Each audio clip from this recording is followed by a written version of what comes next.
my pleasure to introduce Daniel Ricci. Since I like to share my personal anecdotes, I wanted to say that we first met a long time ago when Daniel was undergrad, I think, and I was a postdoc at UC Berkeley. Then Daniel joined Stanford to do his PhD with Patanran, I believe, on procedural modeling, direct and inverse procedural modeling.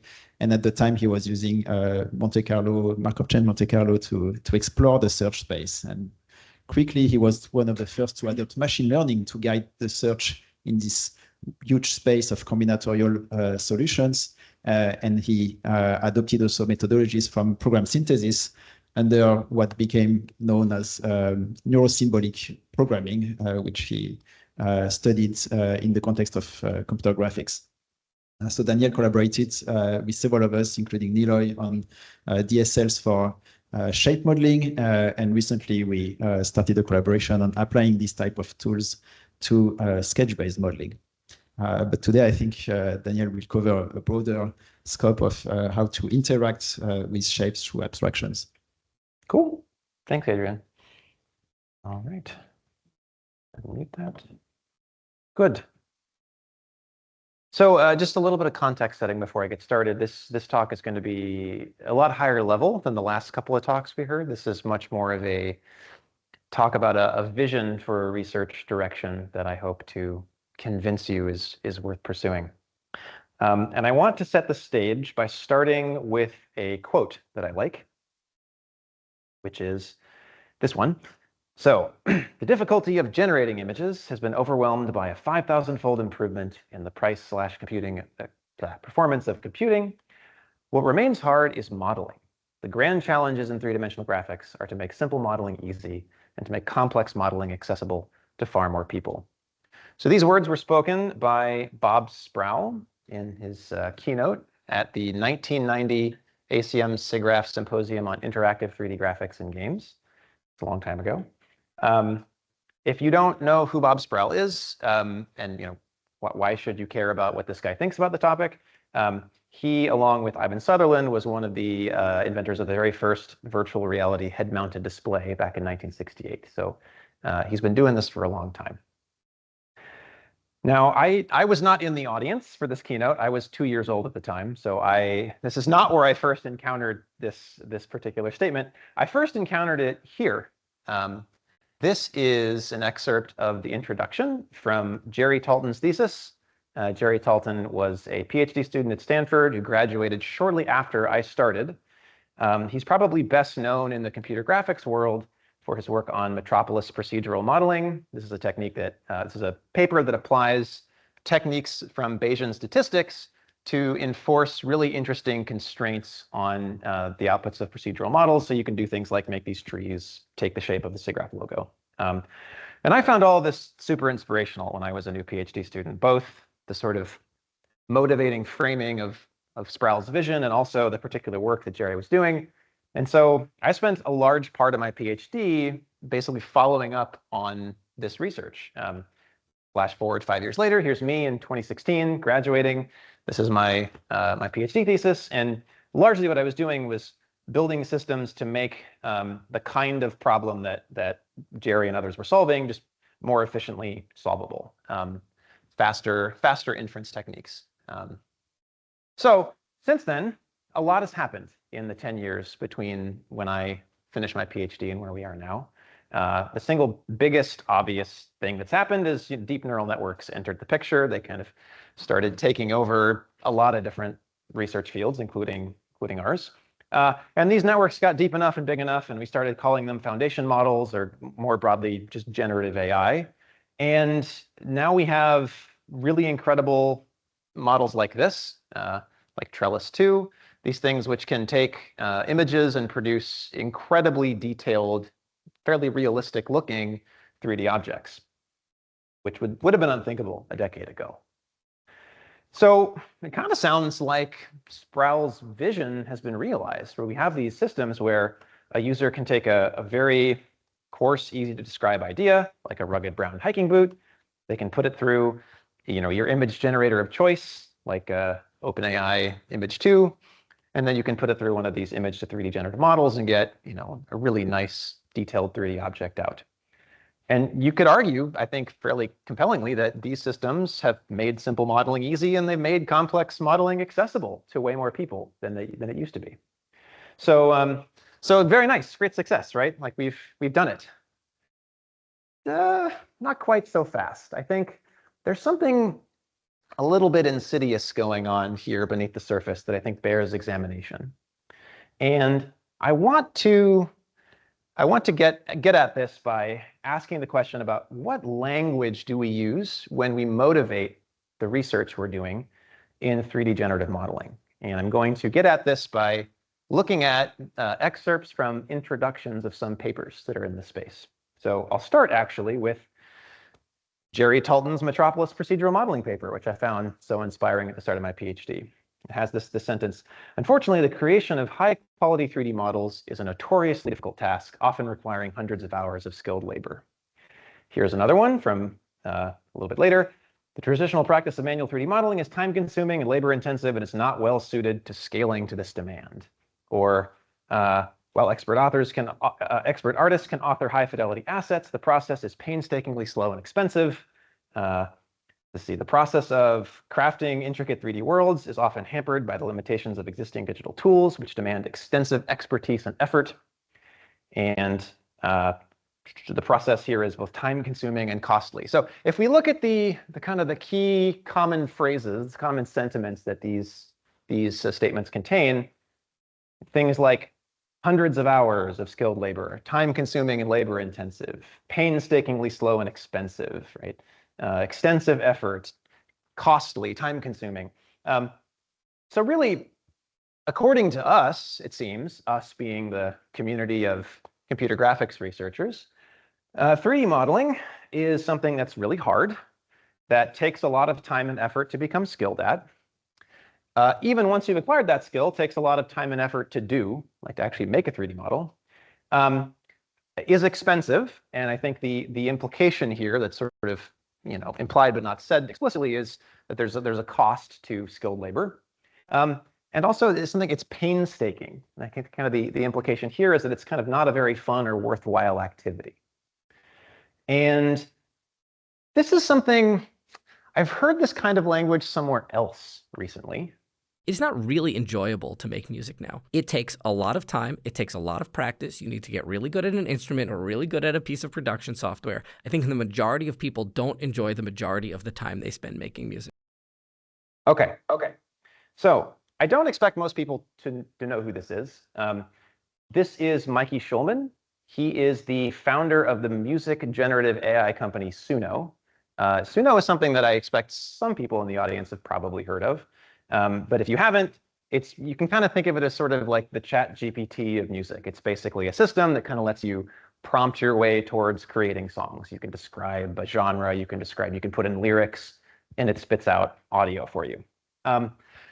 And when I first saw this, when I first saw these statements, something to know about me, some of you know this, not others of you might not, is I'm actually an amateur musician myself. There's a photo of me noodling around on my guitar at home. And I found those statements kind of absurd and honestly a little bit enraging. I am somebody, and I know many other people who are like me, who very much enjoy the process of just fiddling around with musical ideas and just, without any concrete, tangible outcome, without producing a single finished song, I can just enjoy being lost for hours in this process.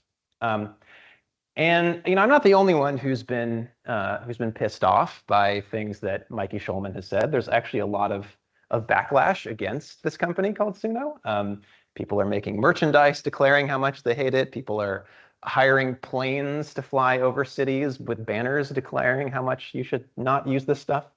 And I think it's worth asking ourselves, right, if musicians feel this way about this guy's vision for this company, it might be worth asking ourselves, how might 3D modelers feel about statements like these, right? Perhaps unsurprisingly, there's been a lot of backlash from the 3D modeling community to companies introducing generative AI features into their software, companies like Autodesk and Maxon.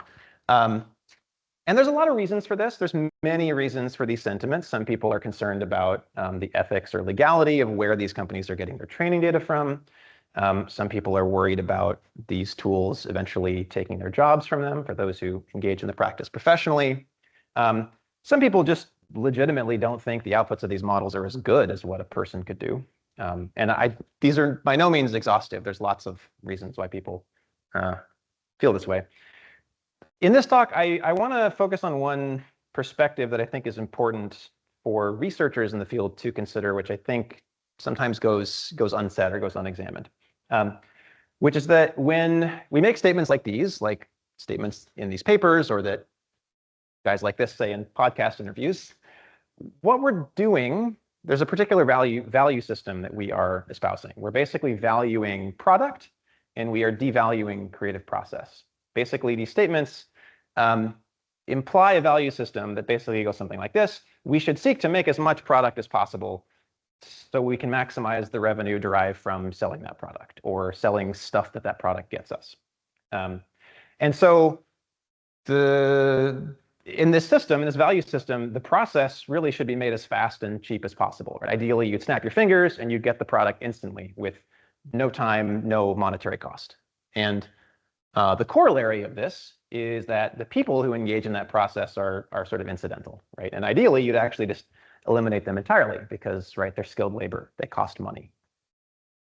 So I think it should go without saying, but I think it's worth stating explicitly that this value system is dehumanizing. This is a value system of capitalists, not creators. And when I say capitalists, I mean VCs, investors, executives, the people whose goal is to make as much money as possible. And I think computer graphics researchers have been a little complicit in promoting this value system, obviously through statements like these, the kind of motivations we claim to have in the research that we're doing. And when I say computer graphics researchers, I'm by no means excluding myself. This is actually taken from one of my papers from a few years ago. So I've been sort of oblivious to the fact that I've been doing this. I think there's a variety of reasons why we've been doing this. One of them, I think, might be that the research agenda in this field kind of seems to have been set recently by a small number of large, very well-resourced corporate research labs, but that's kind of a whole other conversation we could get into. But with this being the state of affairs, it's worth asking, are we okay with the status quo, or do we want to do something different? And when I think about my answer to this question, I think about this part this is on the wall of my office back at Brown University. Not the Eurographics Award, this thing on the right. This is a little poster I have up. This is a quote from a television show that stuck with me for many years. How you get there is the worthier part. And I have that there as a visual reminder I can point to sometimes when I'm talking with students that as awesome as it is to get papers and get publications, the process by which you get to those research results, what you actually do, what you learn about how to ask questions, how to conduct scientific inquiry, how to formulate the right experiments, how to learn from failure, how to grow as a person as well as a scientist, that is in the long run so much more valuable than any individual paper that you get at the end of the day. So really, I think what I'm saying with this poster is that I think process is more valuable than product for researchers. And so if I believe that about the research that I'm doing with my students, I think it would be kind of hypocritical of me not to embrace that value system in the actual technical subject matter of the research that we're doing. So let's take a look at what something different might look like. And since I'm here in the UK, I think it's appropriate that I do so by quoting Monty Python. And now for something completely different.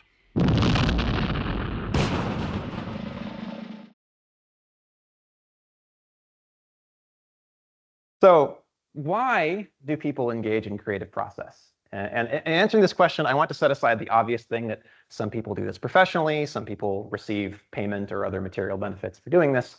why do we engage in creative process? Well, one of the reasons is that it can be fun and provide and add joy to our lives. Here's somebody on Reddit talking about how much they love creating things and how building things digitally is just as joyful as building things physically, and that they really enjoy the process of figuring out how to make something new, how to put all the pieces together. This is actually a particularly powerful one that I found of someone looking into 3D modeling as a hobby to work on combating their depression. It can be a means of personal expression, of expressing something to the world outwardly about ourselves that is otherwise hidden inside. People talk about this as a means of artistic expression that makes sense to them more than, pencils or paintbrushes. This is a great example that I really like. The Alternative Limb Project. This is a sort of a collective of designers who work with different people with limb differences to try to build prosthetics for them, which are reflective of something the person would like to communicate about themselves, as opposed to just being a kind of generic one-size-fits-all flesh-colored prosthesis. Now we're getting into more abstract stuff, but people find some sense of meaning or purpose or growth or self-actualization in these processes. People talk about how fulfilling it can be to make things in 3D, or how it can really open up your mind and to new possibilities or train your curiosity. People talk about how much they like how it challenges them, or how it, in a very dramatic case, gives them a reason to live, even. And again, this is by no means an exhaustive list, but another reason I think is identity and community, identifying as I am this kind of creator. I am, say, a 3D modeler. I can find other people who identify that way, and we can come together and we can share in what it is that we love about this process. Case in point, many of the comments that I just showed on the previous slide are from the 3D modeling subreddit, which is just an online community of people who practice this craft together.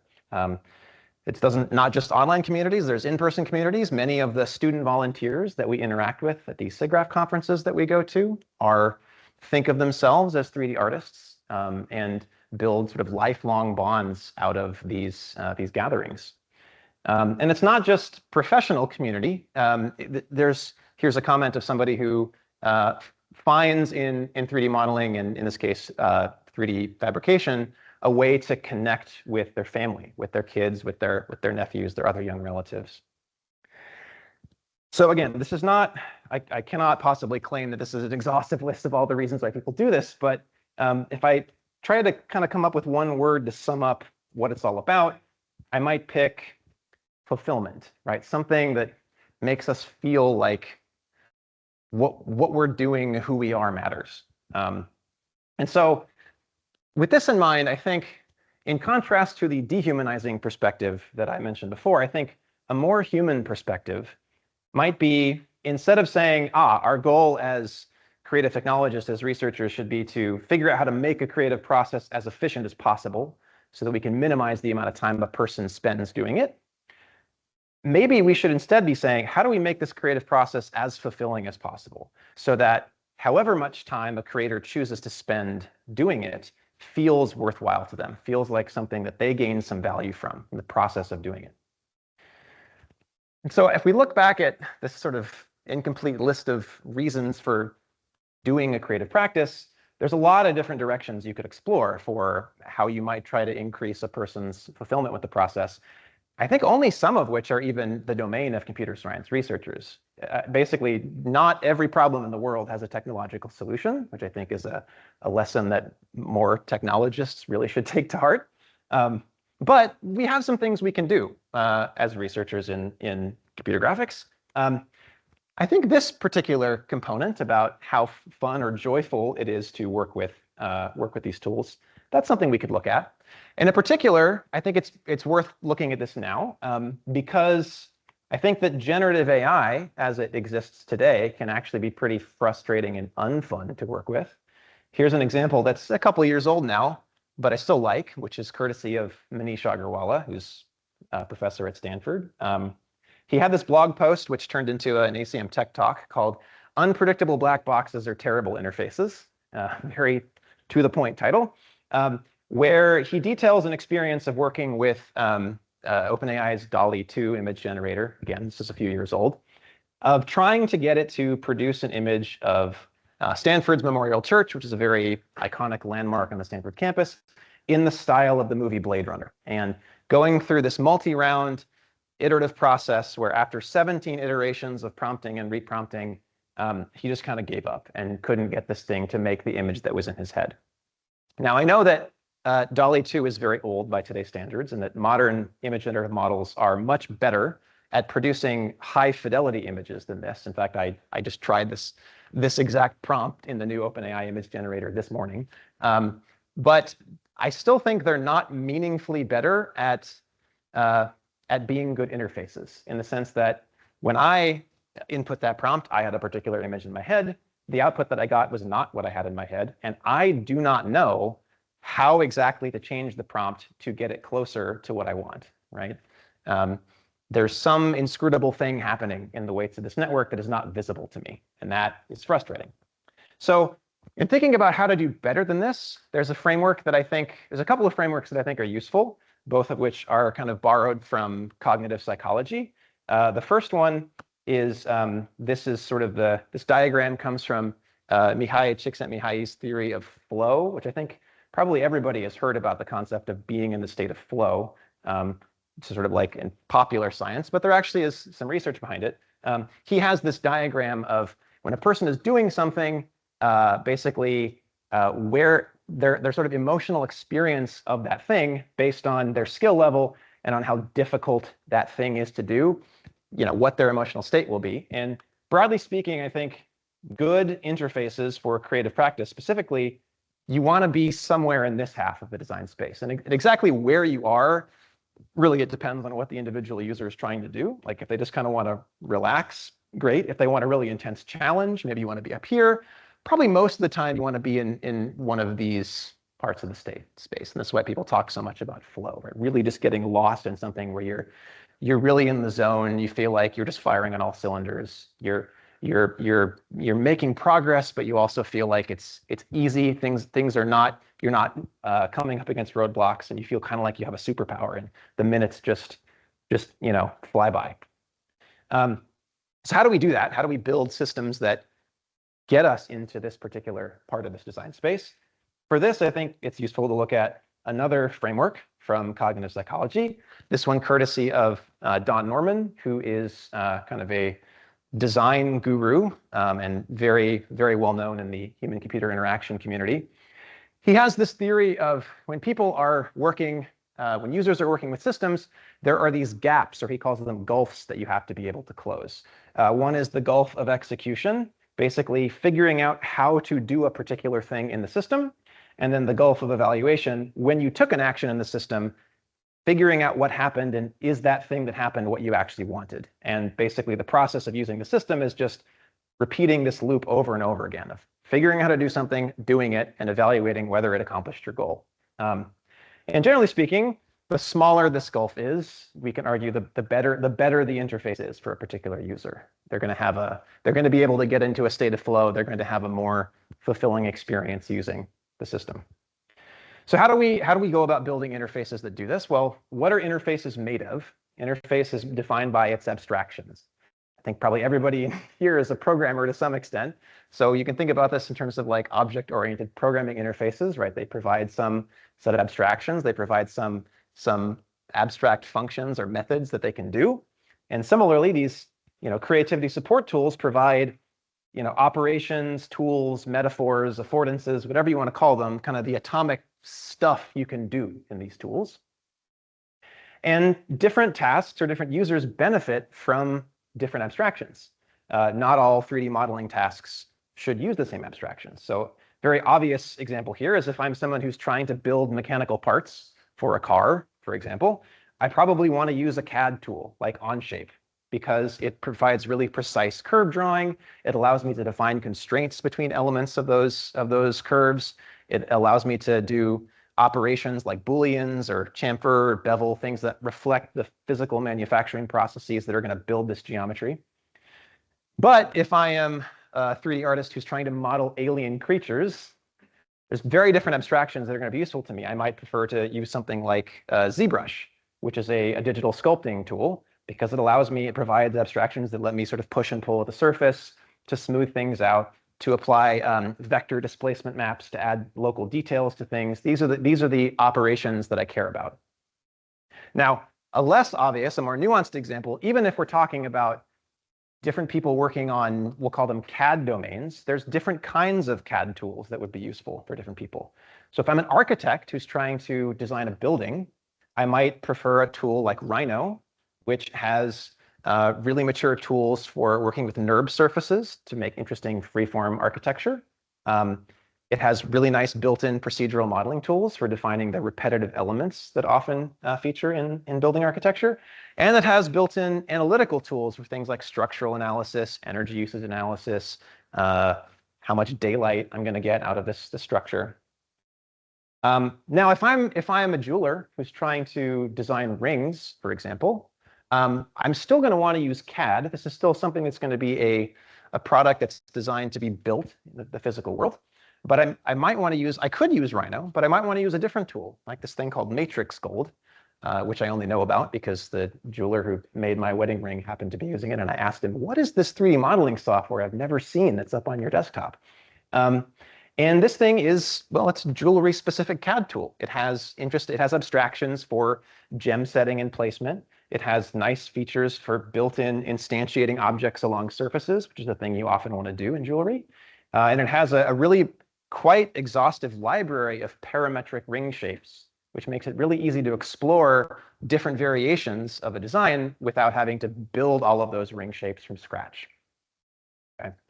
So with this in mind, I think here is a goal that I think is worth chasing, right?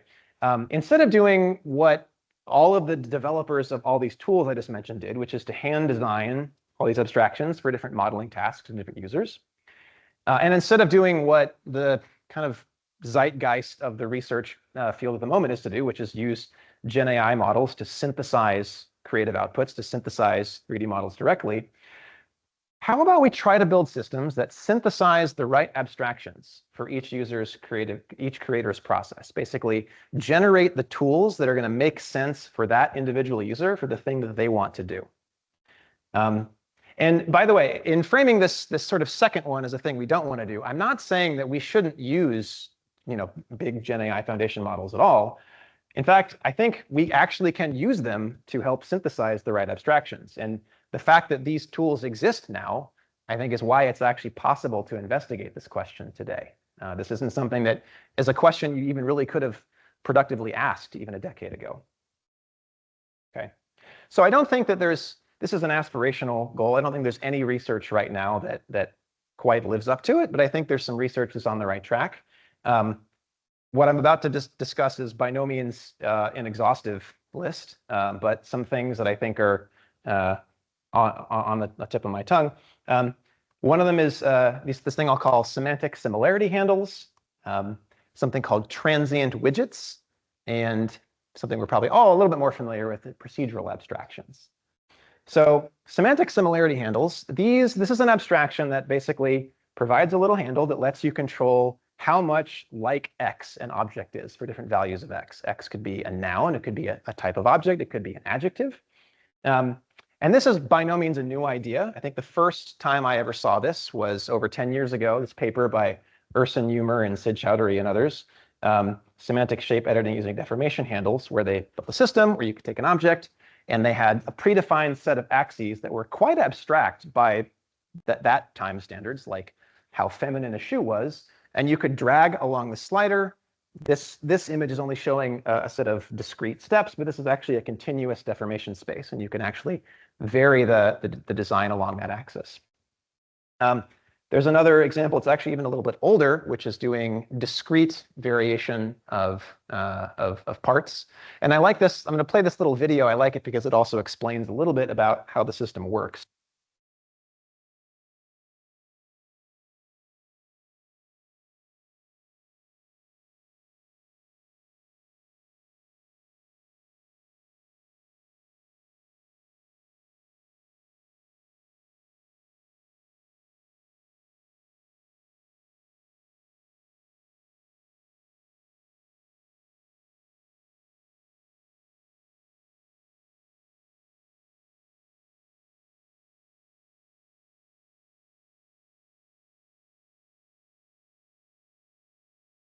Okay, so what's changed in the intervening decades since that work was done?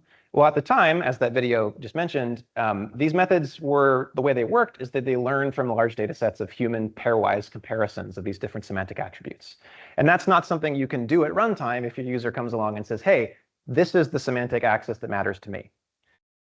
Nowadays, we can replace some of these bespoke data sets that were gathered with large foundation model priors. And in principle, this enables kind of on-demand synthesis of exactly the semantic similarity handles that a particular user cares about.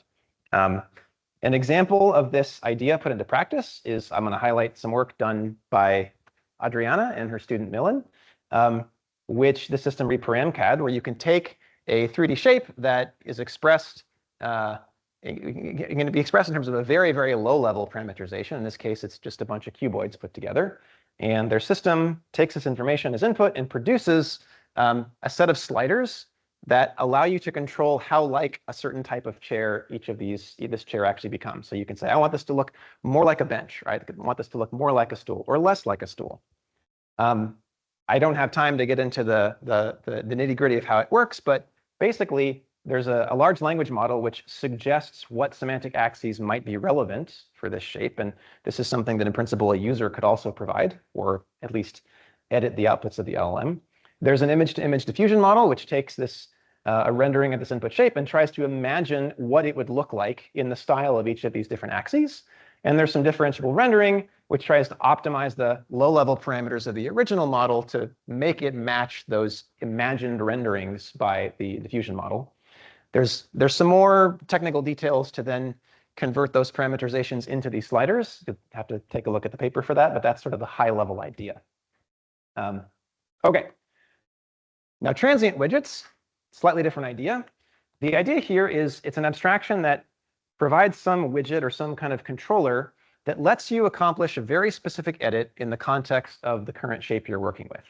And this is a controller that might only make sense or might only be valid with the shape the way that it is. And as soon as you perform that edit, it might no longer be valid anymore. But it's like a hyper-specialized bespoke widget for a specific thing you want to do at this exact instant.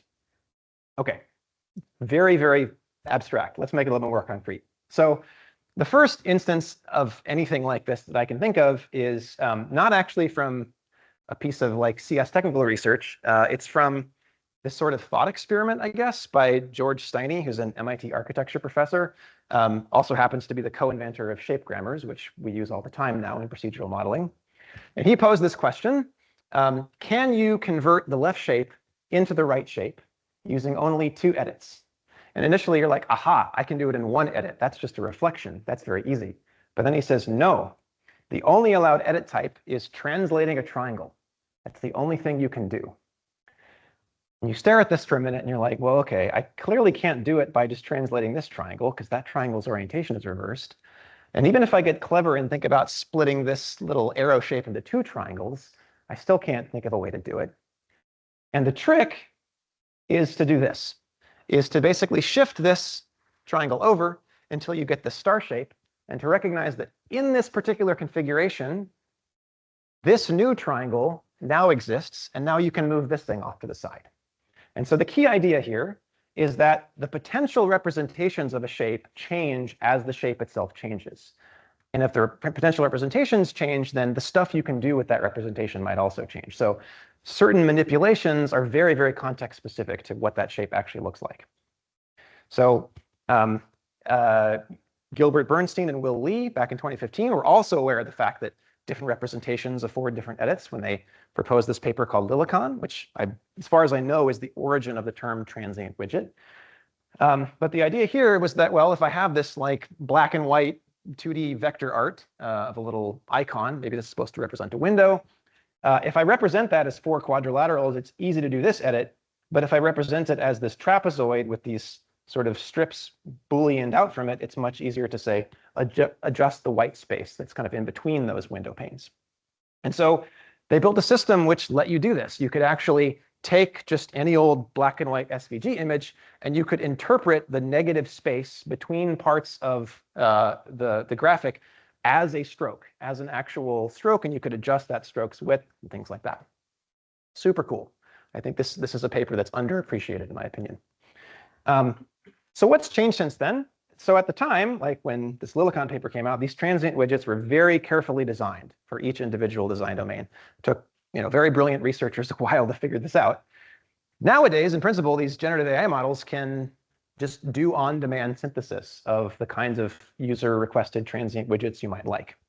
So here's an example of this idea from one of my own papers. This is my student Aditya. We presented this paper at SIGGRAPH Asia a couple of years ago. You could take a 3D model of a chair and you could say, okay, system, give me a widget to adjust the width of this chair. And our system called Parcel would take those instructions as input, and it would produce this little widget, has a slider, and it would adjust the width of the chair, including all the secondary effects that you might care about, like changing the number of slats in the back. And the way that this thing works under the hood is it produces this little program, which has this single degree of freedom X, and all of this text of the program is manipulating different parts of the shape as a function of this value X, the slider value. The way this works under the hood, there's a large language model, which does some stuff. It kind of synthesizes like, what's the initial part that I should transform? Maybe I should adjust the width of the seat. It kind of suggests which transforms are allowed, what relationships between parts maybe should or should not be broken in order to enforce this edit. There's a little bit of geometry, and there's also a computer algebra system that sort of solves for edits that maintain relationships under all values of X. So it's an interesting little piece of work. And last but not least, procedural abstractions. I think we probably all know these fairly well, but the idea is we can represent a shape with a parameterized procedural program which generates that shape. But critically, that program should be decomposed into meaningful, reusable subroutines, things that expose parameters that make sense to the user and that they can use over and over again in different contexts.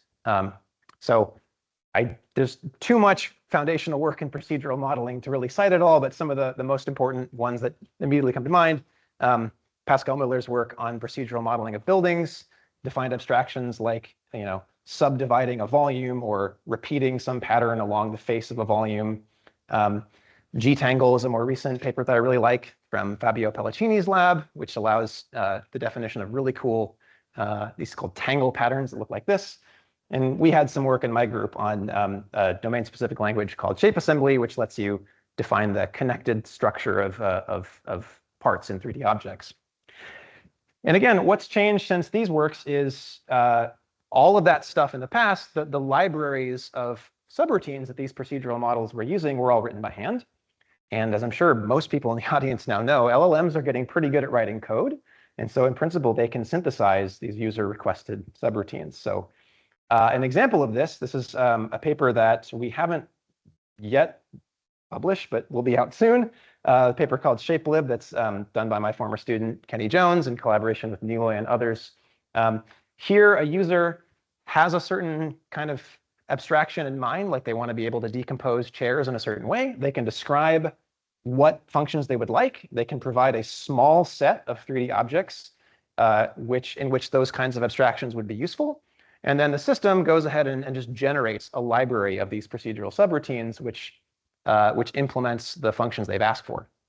And the way this works is the large language model generates these implementations, but as we know, LLMs hallucinate, and they're not amazing at 3D spatial reasoning. So we actually use some geometric reconstruction checks to verify that the implementations that it came up with are actually capable of reproducing the geometric patterns that we see in the small set of examples that were given. It's kind of like our library of test cases, if you will.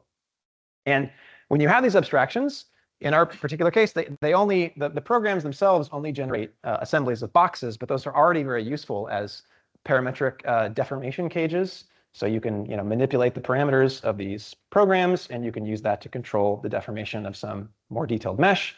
Or you could even use this as a sort of a control signal for 3D generators, add detail, and you could explore different detailizations of the structure. Okay, so just to wrap up here, I think what's coming next, I think a long-term goal that's worth chasing is, can we develop technology that lets creators specify their own bespoke modeling system for whatever thing they want to make? If I'm a game designer who's exploring spaceship designs, how can I very easily create my custom one-off modeling tool that lets me do this? Or if I'm a photographer who wants to design and 3D print parts for my camera, or if I'm a parent who wants to make toys for my kid. And I think the idea is that all of these systems, they should provide abstractions that align with how each individual user is thinking about their craft based on the way their brain works, what their expertise level is. I think that's the tricky bit. So, okay, I know I'm over time. I want to wrap up. What I hope you take away from this talk, kind of take-home messages, is I think creative process has at least as much value as product. I think that's something that goes unsaid and overlooked too often. I think that academic researchers are in a fairly unique position to try to develop technology that helps make creative process more fulfilling if we explicitly identify that as a goal. I think to build that kind of technology, it helps to view creative process through the lens of the abstractions that it provides. We're all very comfortable doing that as computer scientists, right? We think about abstractions a lot. And so I think that synthesizing user-specific abstractions, how to do that, is an important research agenda that I intend to pursue, and I hope more people will pursue with me. So to wrap up, I just want to give some acknowledgements about kind of what helped me formulate my thinking in this area. The first person I'll thank is Takeo Igarashi, who hopefully most people know of as kind of a pioneer of sketch-based modeling. He gave a talk recently at the WIST 2025 conference called Easy and Fast, Rethinking the Future of Content Creation Tools. The slides for this are online. I had a conversation with him at SIGGRAPH when he was figuring out this talk, and that was really formative to some of the ideas that I talked about today. And the other person I will thank is Adam Neely, who's a YouTuber. Some of you might know if you follow music YouTubers, but his video, Suno AI Music and the Bad Future, is where I first encountered Mikey Schulman, and also was formative to a lot of the thinking I've shared here. If you don't mind a 90-minute video essay, I actually highly recommend this one as well. So thanks.